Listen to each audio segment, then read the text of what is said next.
Bom, nos últimos anos, o Brasil passou pela fase mais turbulenta da sua história.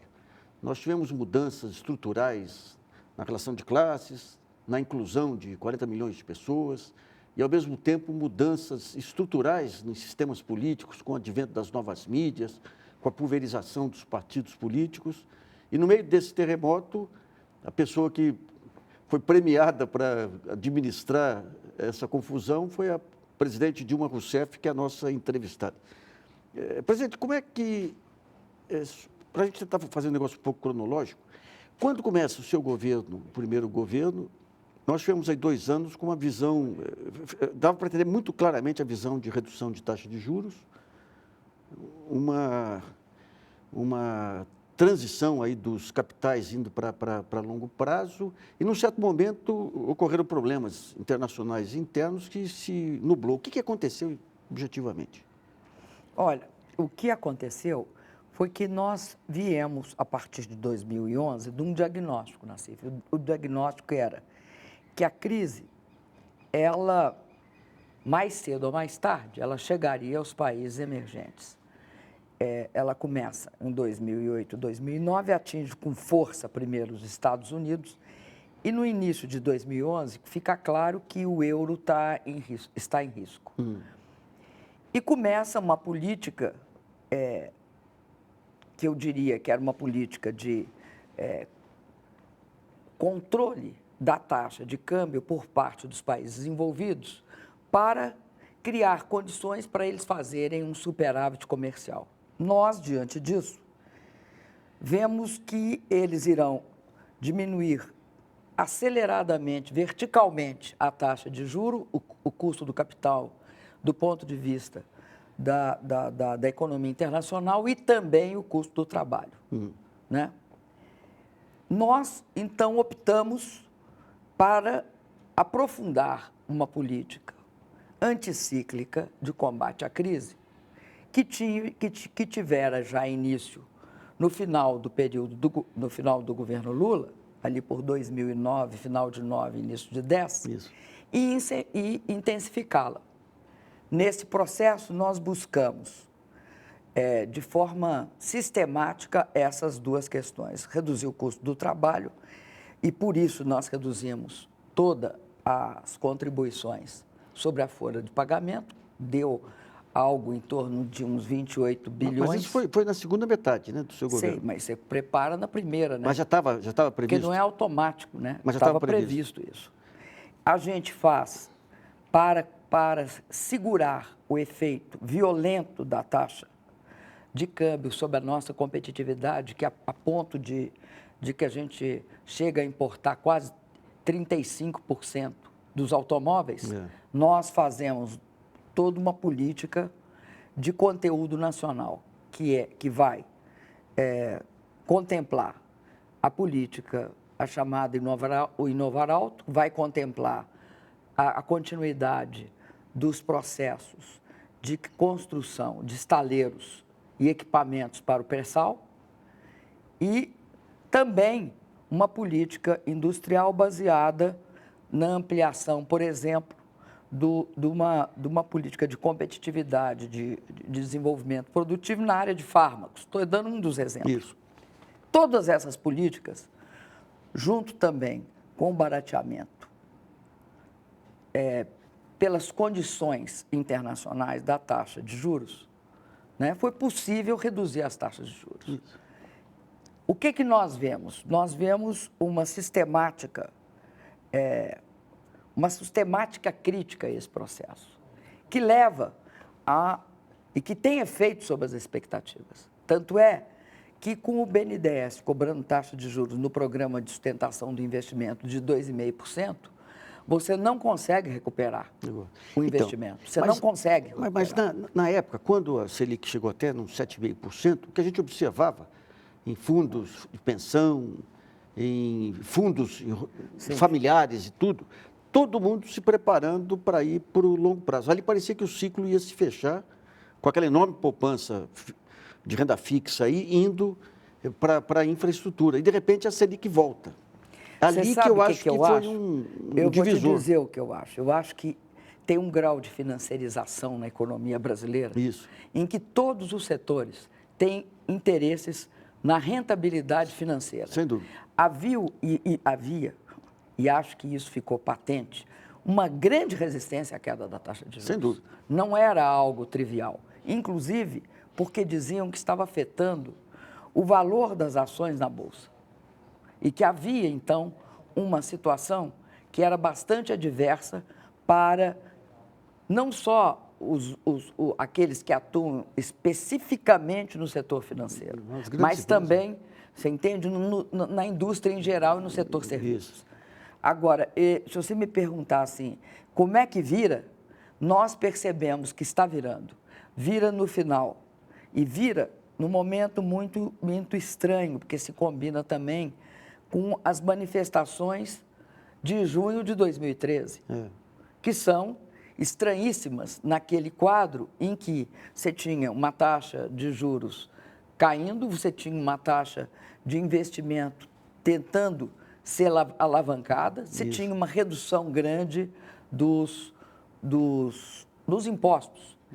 O que acontece? Quem sustenta tudo isso é o governo. O governo sustenta isso. Aonde que ele sustenta? Ele sustenta via seu orçamento. Isso. O orçamento é necessariamente, diante de uma crise, ou mesmo fora da crise, um campo de disputa política. Então, mas quando teve a redução da Selic, por exemplo, havia estudos na época mostrando que só com a redução da dívida e com a redução da Selic, só pela renovação dos títulos, haveria uma liberação imediata de 50 bilhões, por exemplo, de reais para os fundos aplicarem na economia.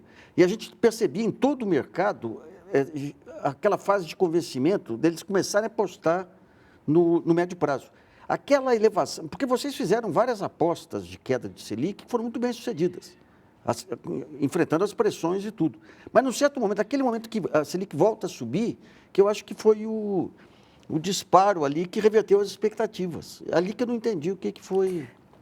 Ali é a política tradicional do Banco Central, porque começa uma pressão sobre a taxa da inflação. Tanto que começa que nós tentamos uma série de medidas para impedir que houvesse uma explosão, principalmente nos preços administrados. Vencia, se você se lembra, venciam as concessões de energia elétrica. Isso. Elas venciam. Nós não estávamos mudando o contrato.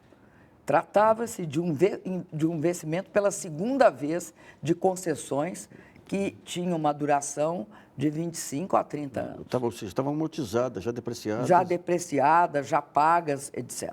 Então, nós, inclusive, fizemos esse movimento. Havia uma grande pressão, houve uma grande pressão, eu acho que esse é uma situação de fato, que começa ali por volta da metade, eu acredito, de 2013. Eu não estou com tudo isso muito claro agora, o momento preciso, mas eu tenho certeza que no final de 2013 isso está palpável e todas as medidas que se tomam, né, nesse sentido não segura, mas nós ainda fizemos um esforço. Aí começa algo que nós vamos sentir aos poucos. Você não tem noção disso imediata, que é o fim do superciclo das commodities. O fim do superciclo das commodities, ele começa lentamente. Lá pelo início de 14, o petróleo ainda está no patamar dos 80, 100 dólares o barril. A China não tem ainda uma aterrissagem mais profunda. Ela ainda está crescendo em torno de 8, 9%. Não há uma indicação muito clara disso. Agora, houve um fato que é muito, eu diria assim, subestimado no Brasil, que foi que nós temos uma seca em 12, 13, e ela é esperada em 14 que seja mais suave, né? Todo mundo, a expectativa é que ela tinha de ser mais suave em 14. E, de fato, os primeiros indícios ali pelo final do ano davam a entender que ela não ia ser tão forte. Só que o período úmido no Brasil, ele começa sempre, se a gente relembrar, final de outubro, início de novembro, e vai acabar lá por abril, maio. É nesse período, em 2015, que nós temos uma intensificação violenta da seca, a ponto de chegar a 8% o reservatório de Furnas, que é o maior reservatório do país, lá pelo início, no final, já começa isso no final de 2014 e é muito forte no início de 15. Tanto é que você lembra, todas aqueles que adoram fazer as apostas mais terríveis, começam a dizer, né, que nós devemos fazer racionamento, que é uma irresponsabilidade do governo não fazer racionamento, porque a gente deve fazer racionamento. Não era necessário fazer racionamento, porque tinha uma estrutura de térmicas, mas isso significava uma pressão muito forte na inflação, muito forte. E nós tivemos uma alteração de preço relativo ali, violenta. Presidente, só para pegar a cronologia lá, quando que... Porque o próprio mercado, em 2014, o segundo semestre, ainda não estava visível para ele essa queda no ciclo de commodities. Quando que fica claro para vocês... Para nós? A arrecadação sempre vem um pouco depois da queda, né? Mas nós começamos a perceber, primeiro, porque há um comentário internacional. Tá.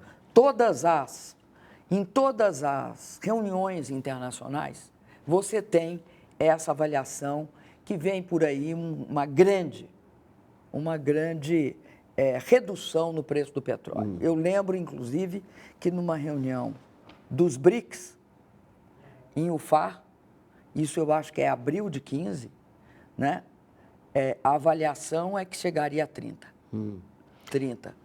Mas, eu vou te dizer, nós percebemos isso no final de 14, início de 15. Nós percebemos, ele não chega a cair ali tão forte, mas ele logo em seguida tem a primeira grande queda, que eles falam o seguinte,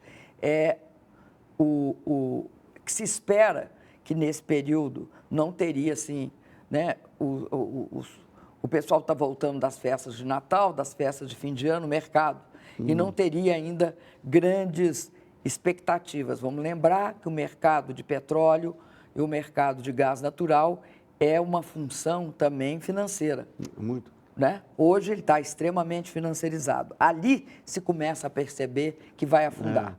E aí a expectativa por exemplo, dos grandes produtores. Eu lembro que a Rússia, o Putin fala isso, e estava nessa reunião, inclusive, representantes do Irã, e começam a dizer, inclusive, que a entrada do Irã ia significar um aumento bastante grande da oferta e que o preço despencaria. Isso. Presidente, só para entender uma coisa, nós tivemos aí um período de muitas variáveis entrando no pedaço, muitas hipóteses aí, muitos cenários sendo traçados, quer dizer, queda de commodities, seca, os problemas aí com a parte fiscal e tudo. Como que era o sistema de informações que a senhora recorria e quem que eram as pessoas que ajudavam a pensar as diversas alternativas aí para escapar desse tiroteio? Olha, antes da saída do ministro Guido Mantega, nós, no final já do ano, nós percebemos que teríamos de ter uma medida.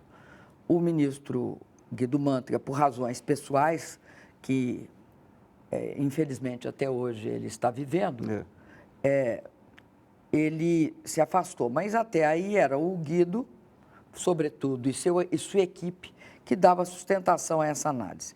Nós fizemos uma avaliação dentro do governo que a gente deveria assumir, logo no início do governo, um esforço de fazer um ajuste rápido. Tá? E que esse ajuste rápido, mais ou menos o delinear dele, é deixado pela equipe do Guido. Tanto a questão do seguro-desemprego, quanto do abono salarial. Mais ou menos era isso. E se coloca, pela primeira vez, a necessidade de duas coisas. Da CPMF, da mudança no juro sobre capital próprio, começa a discussão sobre dividendos e sobre heranças. Tá? Na nossa avaliação, nós teríamos de fazer um ajuste rápido, que teria como fundamento duas coisas. Nós teríamos de fazer um ajuste, um corte de despesa, mantendo os programas sociais, e teríamos de iniciar imediatamente um processo para ampliar a receita. Primeiro, reduzindo as próprias desonerações que nós tínhamos dado. Segundo, ampliando os impostos. Então, mas presidente, nós não conseguimos fazer isso completamente. Teve boicote, tudo. Mas havia uma visão também que, num processo de crise, de recessão, o ajuste fiscal procíclico aprofunda. O que acabou ocorrendo? O que acabou ocorrendo com a queda de receita? Perfeitamente, nós temos clareza absoluta disso. Só que você tem um limite para fazer de absorver isso no orçamento.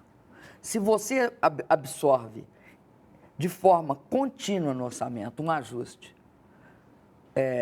naquelas condições que nós estávamos absorvendo, com a inflação saindo do controle, né? Por uma pressão clara. E, ao mesmo tempo, se você embute no orçamento toda uma política anticíclica, você não suporta. Então, como é que você diminui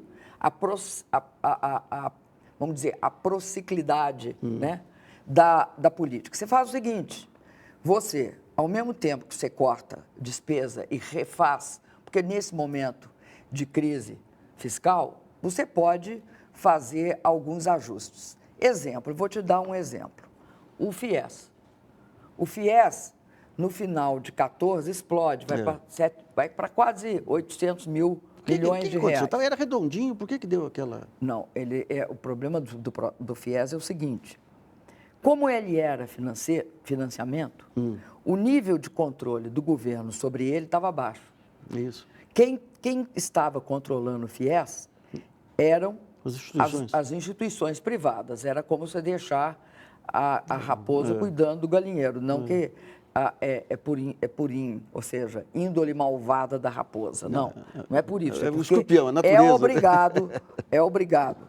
Nós somos obrigados, como representantes públicos, né, como agentes públicos, a controlar o gasto e a qualidade do gasto. Então, nós tivemos de refazer, por exemplo, refazer o contorno do FIES. Tanto é que não tem ninguém queixando do FIES. O que nós fizemos? Nós passamos a exigir que as pessoas que tivessem acesso ao FIES não pudessem ter zero em português. Porque estavam deixando até pessoas com zero em português ter acesso. Mas o grande controle não foi esse. O grande controle, onde deu a maior reclamação, foi que nós não aceitávamos mais instituições cuja nota no MEC estivesse abaixo de 3.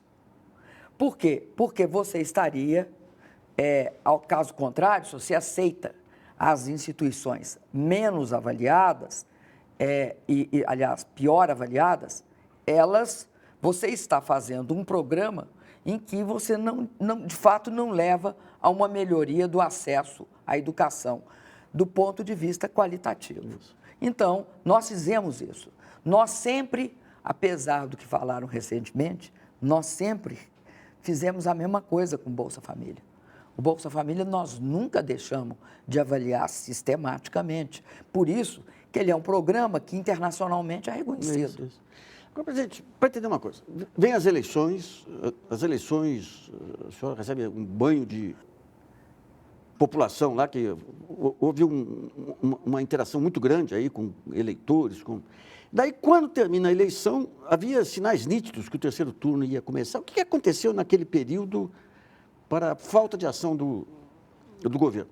Olha, a reação do meu adversário, que foi derrotado nas eleições em 2014, foi bastante atípica em relação ao que vinha ocorrendo no Brasil. Ninguém nunca pediu recontagem de votos. Ele pediu. Ali teve terceiro turno direto. Ninguém pediu para fazer auditoria nas urnas eletrônicas, que são tidas e havidas no Brasil como uma das grandes e positivas ações que o Tribunal Superior Eleitoral realizou nesse país. Nós conseguimos apurar o resultado com tranquilidade, rapidez e com transparência Isso. em tempo recorde. Bom, depois, eu não sei se você lembra, eu tinha de ser diplomada no início de dezembro. Início de dezembro, eles entram no TSE, alegando que a minha campanha tinha problemas e que eu não podia ser diplomada. Teve isso. Aí, aprova-se as minhas contas do TSE, eu sou diplomada. Aí, o que acontece? Imediatamente começa algo que eu reputo ter sido extremamente grave. Já no final do meu governo, nos 2 últimos anos, você via uma movimentação muito atípica para a direita dentro do centro. O centro começa de forma, eu diria, no início bem lenta, mas muito clara, tá? A convergir para a direita. Eu te dou um exemplo disso. Final do meu governo, aprovação do Marco Regulatório dos Portos. O Marco Regulatório dos Portos é essencial para o Brasil crescer. Por quê? Você tem portos públicos. Esses portos públicos tinham um controle privado. E tinha uma opção de setores privados que não tinham acesso a terminais, que podem ter, que são continuidades do próprio negócio. Então, o que era os portos? O que era a Lei de Portos? A Lei de Portos tratava de se abrir os portos para investimentos privados e renovar as concessões através de processos públicos do que havia de concessão extremamente antiga nos chamados portos públicos. Isso. Para provar isso, nós tivemos uma imensa dificuldade, a mesma que tivemos para provar... A Portos, para variar, o Eduardo Cunha tinha um papel de lobby lá muito forte. Muito forte. A mesma que tivemos também para aprovar o Marco Civil da Internet. O mesmo processo. Então, esse foi um movimento que vinha vindo, enquanto ele era líder do PMDB. Quando ele se candidata no início do meu primeiro... Ele, Eduardo Cunha. Do segundo, ele, no Eduardo Cunha. No início, porque eu acho que ele ocupa uma liderança da direita dentro do centro. Sim. Ele leva o centro para a direita. Uma parte expressiva do PMDB. Tá. E dos partidos que orbitam no centro. Este processo, eu acho que culmina com a eleição dele, né? Nós tivemos uma derrota ali. Então, para entender aquilo, porque algumas pessoas falam, não, mas ali se a derrota era inevitável, tinha que ter composto. Tinha espaço para composição com o Eduardo Cunha? Sabe qual que é o grande problema de compor com o Eduardo Cunha? É simples. Ele tem pauta própria. É isso. Ele não é algo... Porque o processo do centro é que o centro nunca teve pauta própria. Ele adota uma das pautas dos polos. Isso ocorreu no governo do Fernando Henrique Cardoso e nos governos do PT. No momento em que o centro passa a ter pauta própria, que é uma pauta conservadora... E de negócios. E de negócios, fica muito difícil a relação com o centro. E aí tem o efeito da Lava Jato. Mas eu não acho que o efeito da Lava Jato seria o mesmo se o controle do centro estivesse em outras mãos. Por quê? São 2 movimentos. Um, que é eles tentando se evadir das investigações da Lava Jato. Sem sombra de dúvida, não sou eu que falo, são as gravações que dizem respeito a isso. Mas o que eu vivi, e acho que ficou claro, está claro no governo Temer. O governo Temer é a síntese do que pensa o Eduardo Cunha. Tá. O governo Temer expressa claramente a pauta do Eduardo Cunha. Só para entender um pouco, porque a gente tem lá o Jucá, tem Padilha, tem Moreira Franco e tem Temer. E tem Eduardo Cunha. E tem o Renan, o Sarney, que tem a sua influência também. Nenhum deles tem uma pauta própria. Eu te digo o seguinte, eu acho que a pauta é do Eduardo Cunha. E o que o Eduardo Cunha hegemoniza este grupo que constitui o governo Temer. Eu não acho que o mesmo tipo de política é visto, você poderia considerar entre o PMDB do Senado. Acho que ele é qualitativamente diferente. Tá. Aqui eu não quero entrar em um personograma, Tá certo. né? Mas é diferente, não tem a mesma pauta, tem uma pauta mais progressista, né? E tem um nível de discussão de outro patamar. Lá na Câmara, e isso fica claro até no processo de aceitação do impeachment. O processo de aceitação do impeachment, porque tinha muita gente que defende isso que você falou, que a gente teria de abrir uma negociação como se fosse algo da má vontade do governo, inclusive atribuía-se a mim não querer conversar com parlamentares, não querer negociar. Agora, não tem negociação possível com certo tipo de prática. Não existe negociação possível. Porque qual é a colocação? Quando começa o aumento da investigação que a Procuradoria-Geral da República faz sobre ele, qual é a reação dele? Ou vocês me dão 3 votos, ou eu aceito a questão que o Miguel Reale e a doutora Janaína entram naquele pedido de impeachment, tá? Ora, ele faz isso de forma pública. Foi público. Toda a imprensa relata, não somos nós que relatamos, a imprensa relata.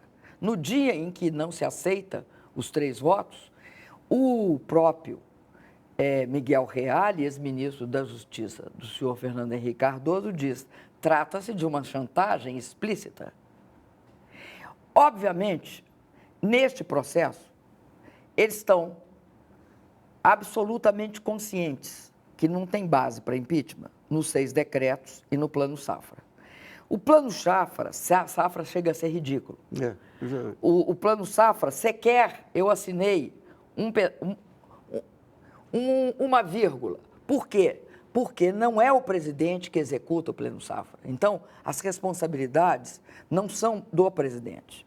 Ademais, eles dizem: mas a presidenta conversava muito com o autor, a pessoa que geria, o secretário do Tesouro, que geria o Plano Safra.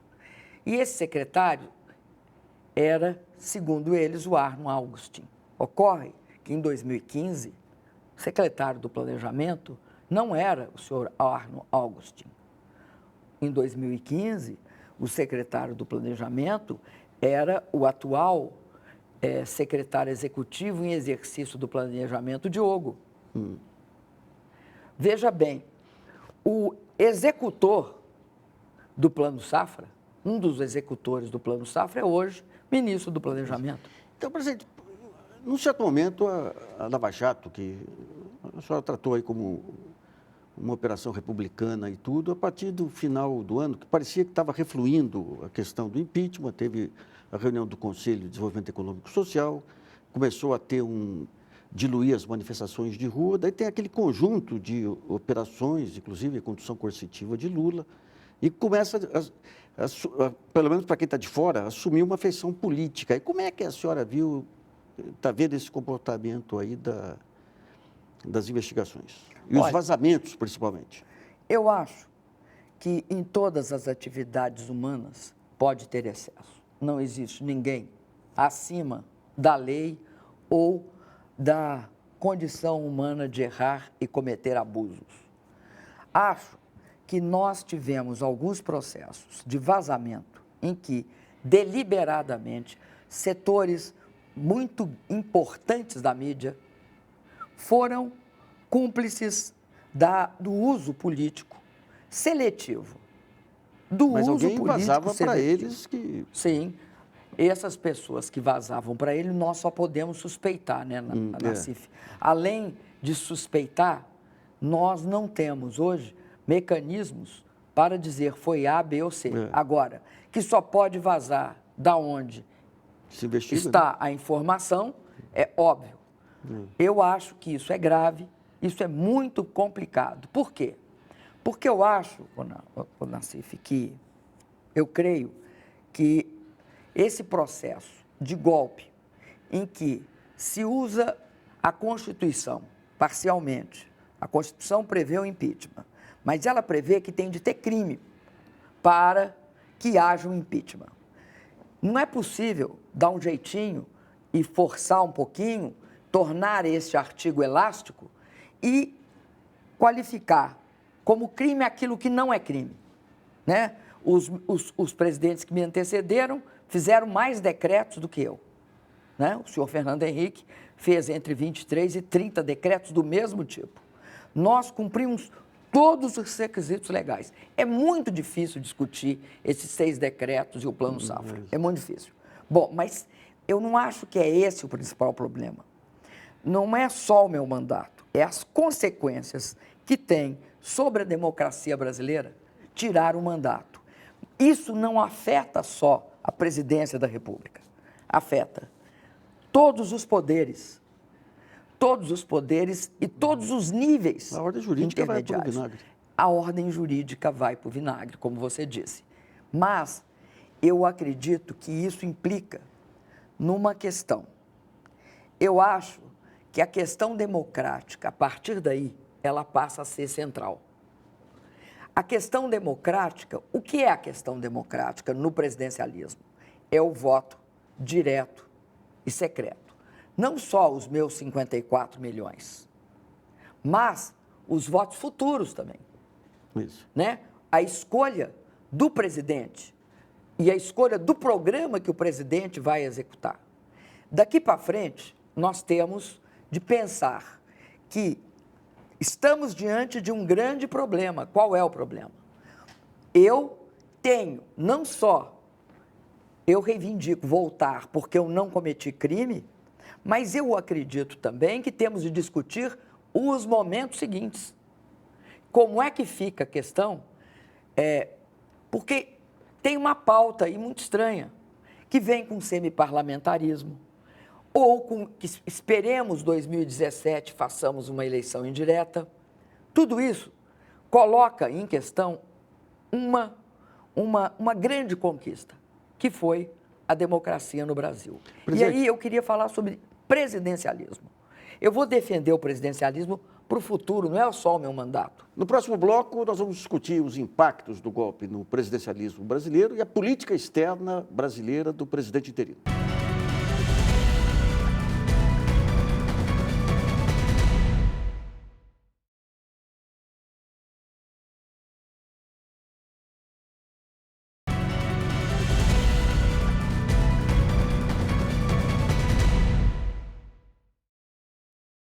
Então, voltamos com a entrevista com a presidente Dilma Rousseff.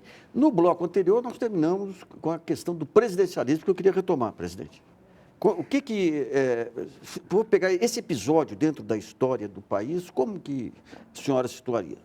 Olha, primeiro eu queria dizer o seguinte, eu acho que nessa conjuntura, diante de tudo que aconteceu, eu acho que tanto a questão nacional, que é muito importante, porque nós chegamos agora a produzir 1 milhão de barris dia de petróleo. Eu sou uma das pessoas que lutei para que ficasse claro que o pré-sal era viável. Porque você não lembra, Nassif, ou lembra, você lembra, você tem boa memória. No seu tratamento médico lá, quando a senhora me mostra lá no hotel, lá em São Paulo, toda a lógica do pré-sal, inclusive a política industrial, o mapeamento dos setores, que era um sonho, efetivamente. Por quê? Porque eles diziam, e ecoavam isso aos 4 cantos, que nós não teríamos competência com os nossos recursos para produzir petróleo retirado dos 5 a 7 mil metros de lâmina d'água. Acontece que agora o pré-sal chegou, ele está maduro, nós produzimos 1 milhão de barris. 1 milhão de barris em 8, 9 anos é um recorde. Não adianta diminuir esse fato. Então, a questão nacional é fundamental. Eles estão querendo. Eu acho que a Petrobras vai passar para a história como um caso absolutamente atípico, quando dirigida por eles. É o único caso em que uma reserva de petróleo, que você sabe onde está, quanto petróleo tem e qual é a qualidade altíssima dele, a empresa não quer. É algo fantástico, tá? Fico estarrecida com a forma como eles querem tratar a Petrobras. Uma coisa é acabar com os maus feitos da Petrobras, retomar o controle, sabe, de toda a parte de compliance dela, de transparência dela, de melhores práticas. Outra coisa diferente é ficar vendendo um milhão de barris. Bom, apesar da questão nacional ser fundamental, até porque gera recursos para educação e saúde, apesar da questão social ser estratégica, porque é a inclusão da nossa população, é romper com todo o legado e a herança da escravidão, para mim, esta conjuntura faz com que o que articula as outras coisas seja a questão democrática. E aí, o presidencialismo tem um papel fundamental. Por quê? Eu acredito, Nassif, que se olhar a história do Brasil, nós vamos ver que o presidencialismo foi sempre os momentos de transformação no Brasil. Sempre foi através do presidencialismo que o país conseguiu dar passos em direção à modernidade e à inclusão de sua população. Inclusive o rompimento com a República Velha. Com a República Velha. Vem na campanha civilista. Né? Esse é um processo. E que nós temos no Brasil uma tendência.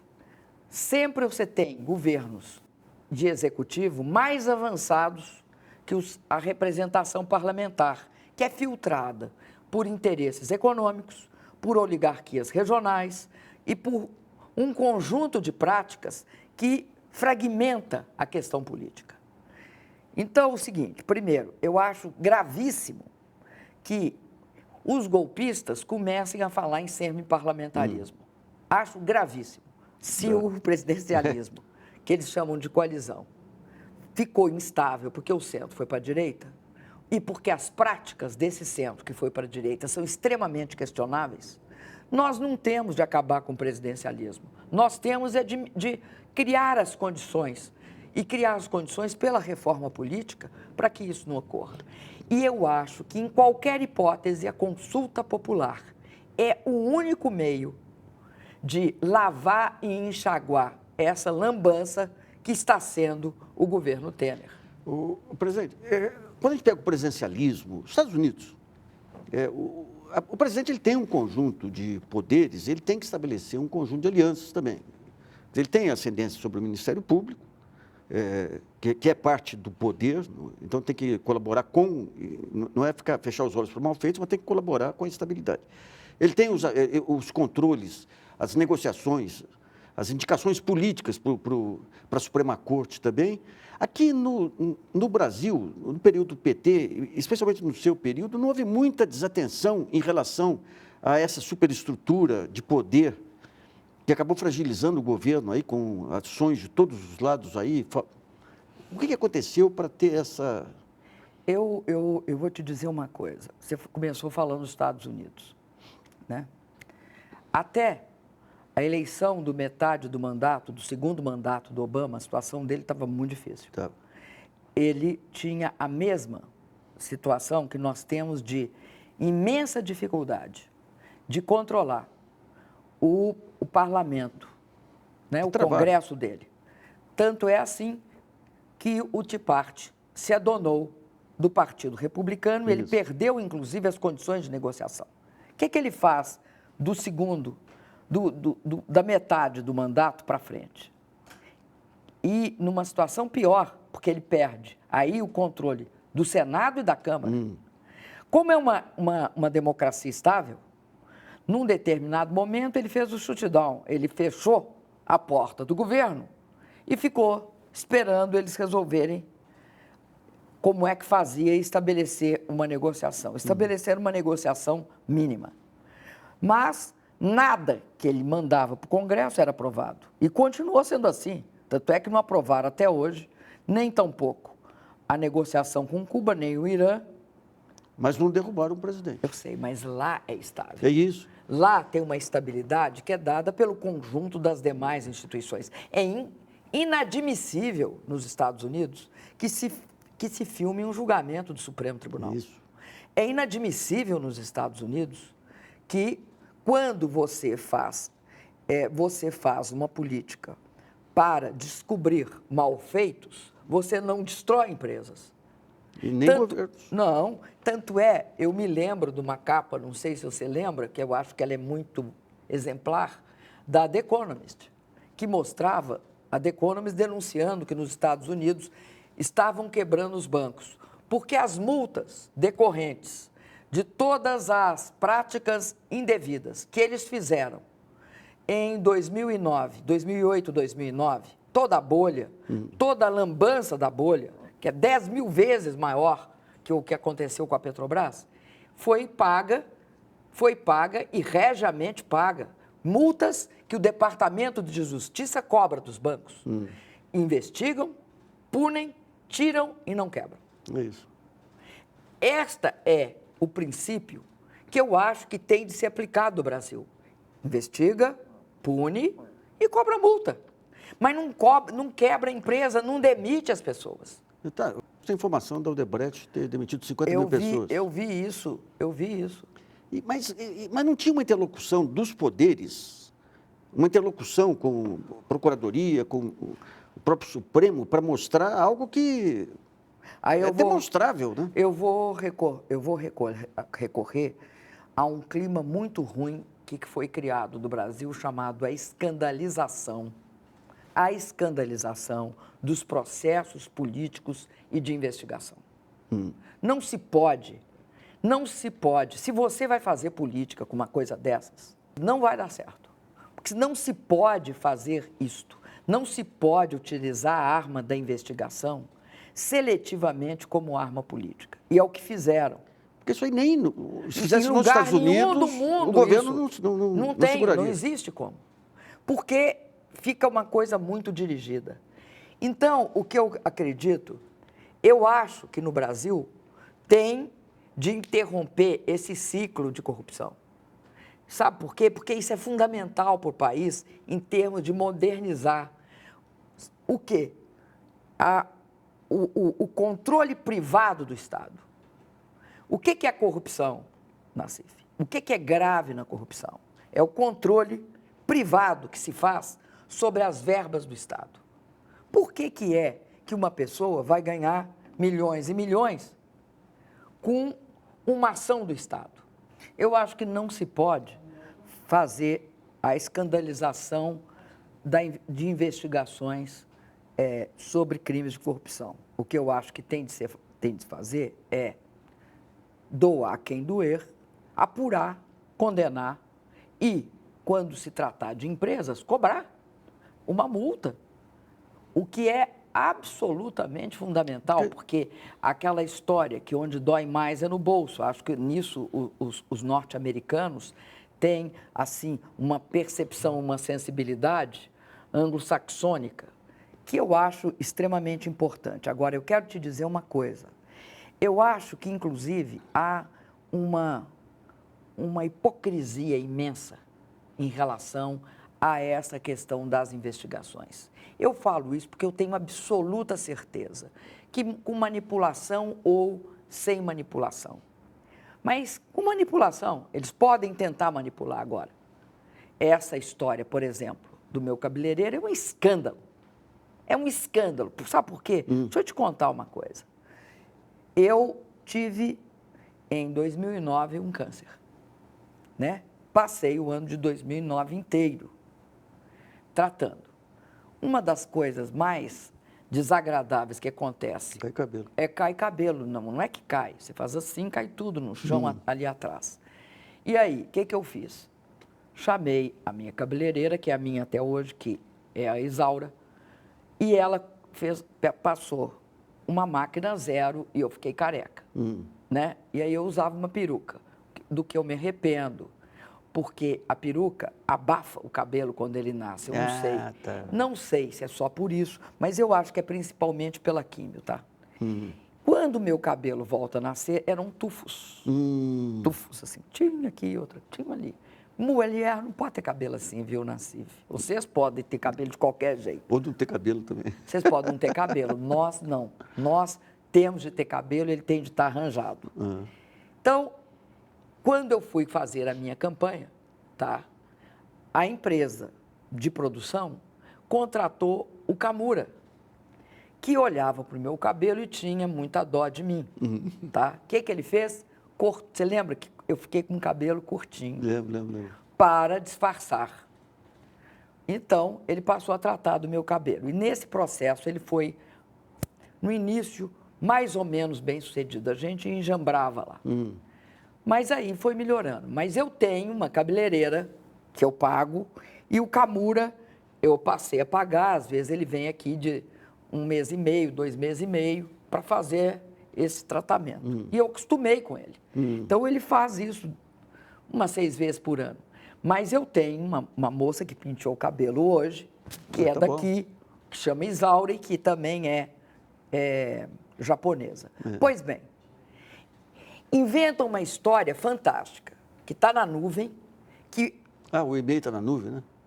Que está na nuvem, sei lá que nuvem. Como é que, sabe, eu não entendi muito bem essa história da nuvem. Estou aqui tentando apurar direitinho. Como é que uma coisa pode estar na nuvem? É muito simples estar na nuvem, não tem de provar. Que nuvem? Aonde está a prova? Então, eles não vão, se eles pensam que me vão calar, porque vão falar do meu cabelo, eu tenho a sorte é que eu tenho comprovante de pagamento de transporte dele e da minha cabeleireira, pessoal. Então, não tem como terem pago nada para mim. Agora, o que eu achei mais interessante foi que me pagaram um lettering. Agora, sabe aquele negócio que você lê? Teleprompter? O teleprompter. Pagaram para mim um teleprompter. Você já viu alguém ter um teleprompter para uso pessoal? Eu levo o teleprompter para o meu quarto, você entende? Boto ao lado da televisão e fico treinando. Como é que um teleprompter?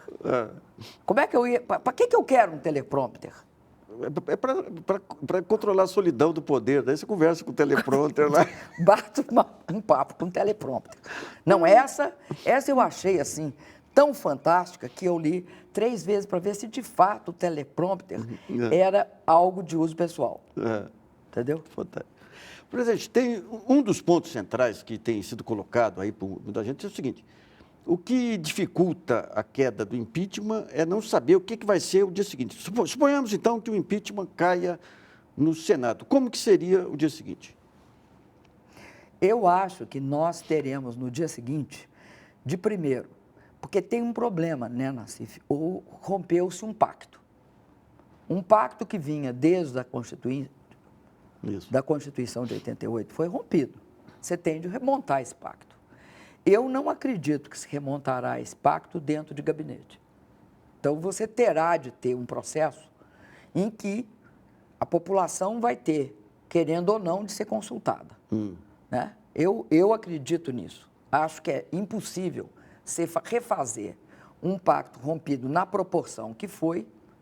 Agora, acho que é fundamental para que esse pacto seja passível de ser executado, que haja o fim do golpe. Significa que nós ganhemos no Senado. Eu não acho possível refazer pacto nenhum com o governo Temer em exercício. Então, mas vamos supor o seguinte: cai no Senado, volta a senhora para presidente e vai continuar a minoria na Câmara e no Senado. Então, mesmo com essa consulta... Não só vai continuar a minoria na Câmara e no Senado, Nassif, como continuando do jeito que está, com o senhor ex-presidente da Câmara, então presidente da Câmara hoje afastado, dando as cartas como dá, você terá só as pautas conservadoras sendo aprovadas. Você só terá isso no Brasil. Então, eu acho que passa necessariamente por a recomposição é uma discussão séria a respeito para onde vamos. Para onde vamos? Só tem um jeito, dado o nível de contradição que tem hoje entre os diferentes atores nesse país.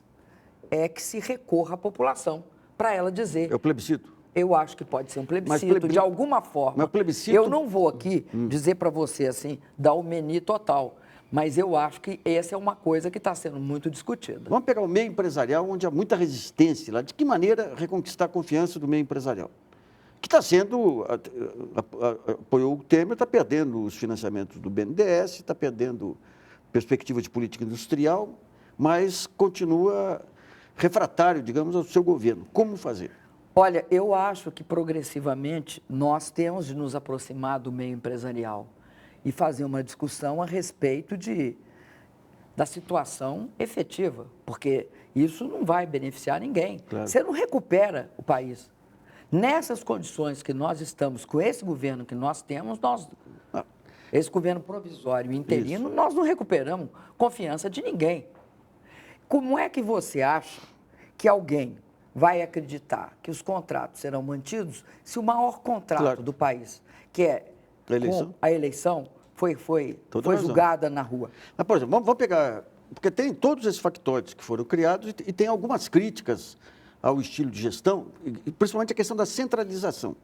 O que ocorreu efetivamente? Porque, enquanto ministra-chefe da Casa Civil, só tinha um conjunto de ações de acompanhamento que foram plenamente bem-sucedidos.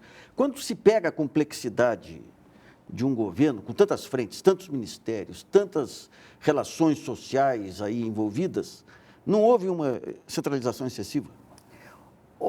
Sabe por quê? Eu vou te falar o seguinte, não é possível gerir sendo presidente, gerir com centralização. Tem de haver a descentralização, porque se você não tiver descentralização de atividades, você morre louco. Isso. Então, é importantíssimo o papel da Casa Civil, é importantíssimo o papel da Secretaria-Geral de Governo. Você entende? Todos esses órgãos, eles trabalham nessa situação. Eu acho que houve, e houve muito, uma imensa dificuldade política. Eu acho que o Stiglitz falou uma coisa, que eu prestei muita atenção. O que ele disse?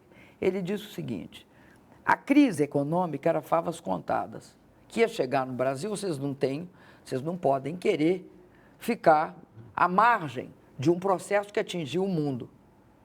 O que não estava previsto era uma crise política com essa dimensão. É impossível. Olhe que país do mundo que não aprovou, sendo de corte mais liberal, outro de corte menos liberal, que não aprovou uma série de medidas no seu parlamento. Qual? O próprio Estados Unidos fez isso. Agora, conosco, a política do quanto pior, melhor, foi muito forte. Foi de uma irresponsabilidade absoluta do PSDB. Aí, não é o PMDB só. Aí é a irresponsabilidade do PSDB, que achava que se inviabilizasse o meu governo do ponto de vista econômico, criaria um ambiente para um impeachment. Criaram, só que o impeachment caiu no colo do PMDB. E vai engolir os dois.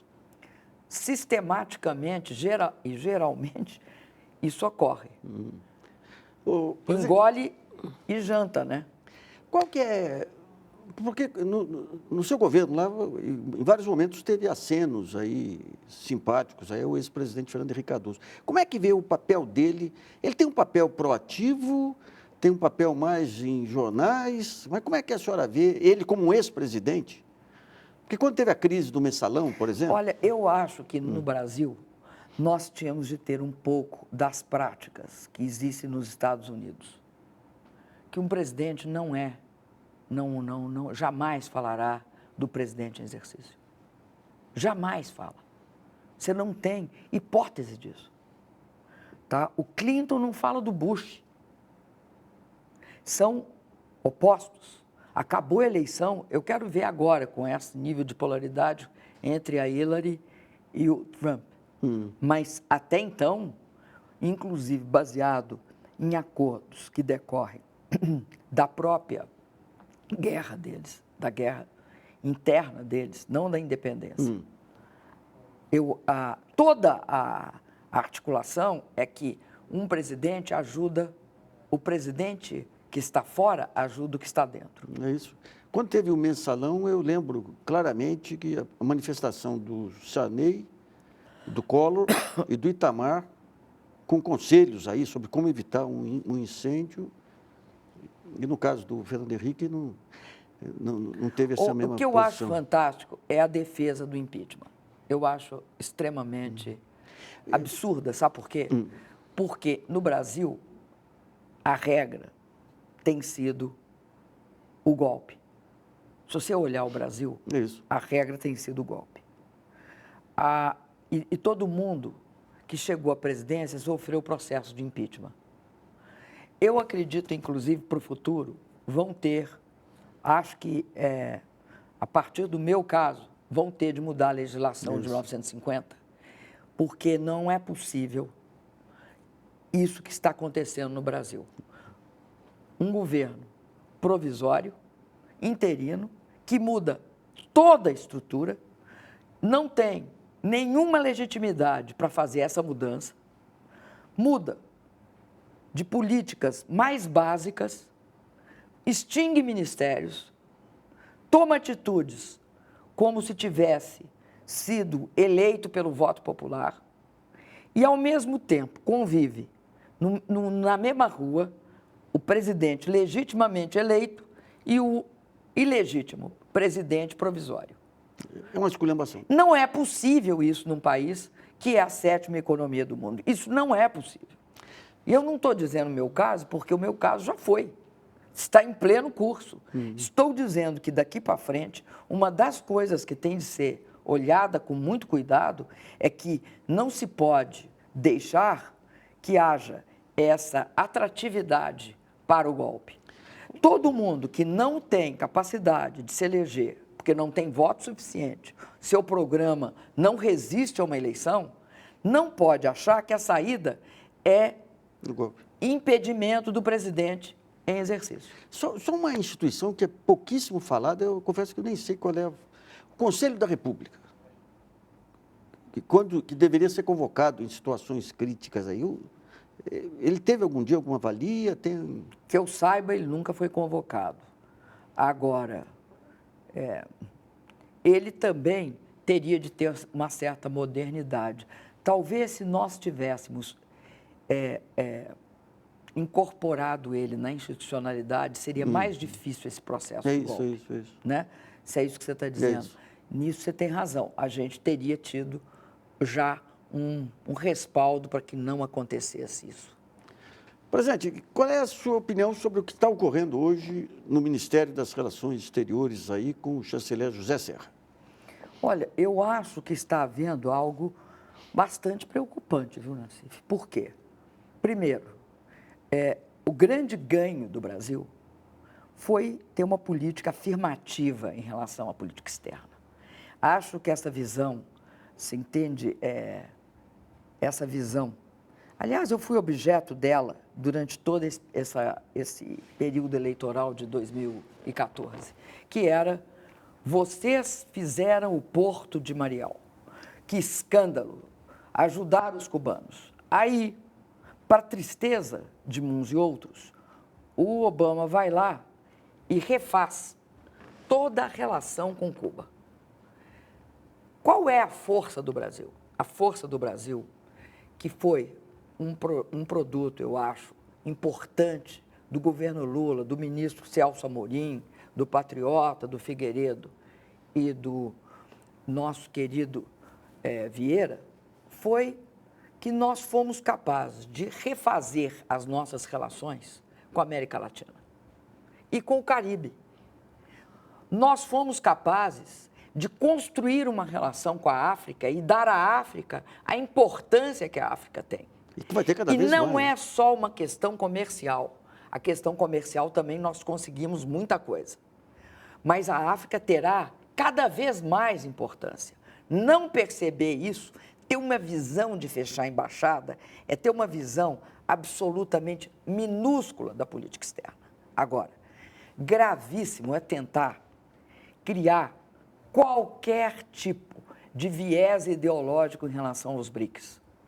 Os BRICS e os G20 é uma construção desse período pós-crise de 2008, que cria instituições que vão olhar o multilateralismo, que vão construir relações mais sólidas entre os países, que permite um nível de diálogo muito mais consistente. Veja você que na crise internacional o G20 teve um papel importante, na crise do euro teve papel importante. Do nosso ponto de vista, hoje, entrar naquele discurso que eu vi ser feito de que os BRICS não têm a importância que tiveram, é de uma cegueira monumental em termos de geopolítica fantástica. Nossa importância decorre da multiplicidade de relações que nós tecemos, isso no plano comercial e no plano político. Por que é que nós fomos votados quando quisemos? Por que elegemos o representante, um brasileiro na OMC? E falar que a OMC não tem importância é ter aí a miopia tendendo à cegueira. Porque miopia é uma coisa, cegueira é gravíssimo. Outra coisa, não perceber também a importância de ter a representação do Graziano na FAO, a importância de termos saído do mapa da fome. Agora, se for falar em relações comerciais, não se iluda. O Brasil tem seu valor também se ocupar os quase 500 milhões de consumidores desse lado de cá do oceano. Ele tem de aparecer como tal. E isso se faz tecendo relações de amizade, que não precisam de ser com parceiros ideológicos. O que nós conseguimos na Unasul é que convivesse as diferentes tendências ideológicas. Você veja, convivia, na época, o Pinheira com o Maduro, convivia o Santos com o Mujica e convivia de forma fraterna. Não se pode ter essa atitude de julgar um país. Diplomacia não é isso.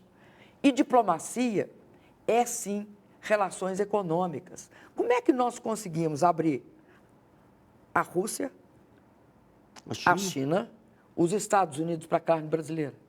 Como é que nós conseguimos um conjunto de acordos de investimento com vários países? E menosprezar o Mercosul é algo fantástico. Menosprezar a conquista da Unasul é outro, da CELAC.